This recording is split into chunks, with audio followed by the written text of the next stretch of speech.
Kalau jadi presiden itu gampang. Kita tinggal proses supaya rakyat tahu siapa yang berbuat, dari mana perjalanan dari kejadian seperti itu. Tapi kejahatan apapun harus tercatat sehingga rakyat generasi kita berikutnya akan belajar tentang apa itu kesalahan dilakukan oleh para penguasa terlebih dahulu.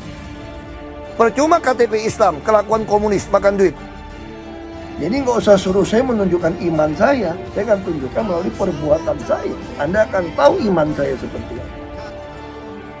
Pemutihan dosa-dosa lama, supaya jangan rezim ke rezim itu terus menjadikan ini semacam ATM. Prajurit TNI Polri bagaimana? Aparat semua dinaikkan gajinya. Kalau aku jadi presiden, aku kasih sertifikat tanah semua orang. Cuma 6.000. Langkah-langkah Ahok bila menjadi presiden Indonesia. Masalahnya Pak Ahok ini masih punya kesempatan untuk jadi RI 1 apa kagak? Saya pasti bisa jadi presiden direktur.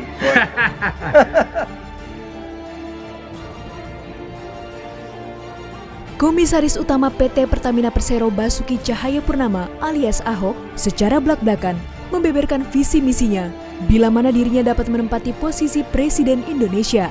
Hal itu disampaikannya setelah mendapat pertanyaan dari seniman Butet Kertarajasa. Dalam menjawab pertanyaan tersebut, hal pertama yang dilakukan oleh Ahok adalah membuka amnesti bagi para pengemplang pajak hingga pelaku korupsi. Hal itu menurutnya perlu dilakukan agar masyarakat dapat memilih mana pejabat yang baik dan yang korup. Langsung ada pemutihan dosa-dosa lama, supaya jangan rezim ke rezim itu terus menjadikan ini semacam ATM. Lalu pilkada seluruh Indonesia, siapapun yang ikut harus bisa membuktikan secara terbalik hartanya. Menurut pandangannya, dengan kekuasaan sebesar itu, tak sulit bagi seorang presiden untuk membuka semua kekayaan para pejabat negara serta politisi menjadi lebih transparan.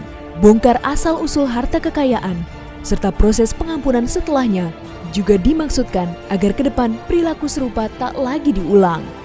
Kalau jadi presiden itu gampang. Kita tinggal proses supaya rakyat tahu siapa yang berbuat, dari mana perjalanan dari kejadian seperti itu. Setelah itu sebagai kepala negara berhak memberikan pengampunan. Selain itu, kebijakan lain yang dilakukan oleh Ahok ialah akan menaikkan tunjangan operasional kepada aparatur negara dengan syarat ada sistem alat ukur Key Performance Indicator atau KPI yang jelas. Sedangkan untuk aparat dan TNI akan mendapatkan subsidi langsung. Itu dibuat KPI yang jelas. Aparat semua dinaikkan gajinya. Prajurit TNI Polri bagaimana? Kita bisa subsidi langsung ke orangnya. Namun apalah daya, visi misinya itu harus terpendam. Sebab hal itu dikarenakan Ahok yang merupakan mantan narapidana dipastikan tidak akan memiliki kesempatan untuk dapat menduduki kursi RI 1. Sebagaimana yang tercantum dalam Undang-Undang Nomor 7 Tahun 2017 tentang Pemilihan Umum, di mana syarat setiap calon presiden dan calon wakil presiden harus terbebas dari pidana penjara.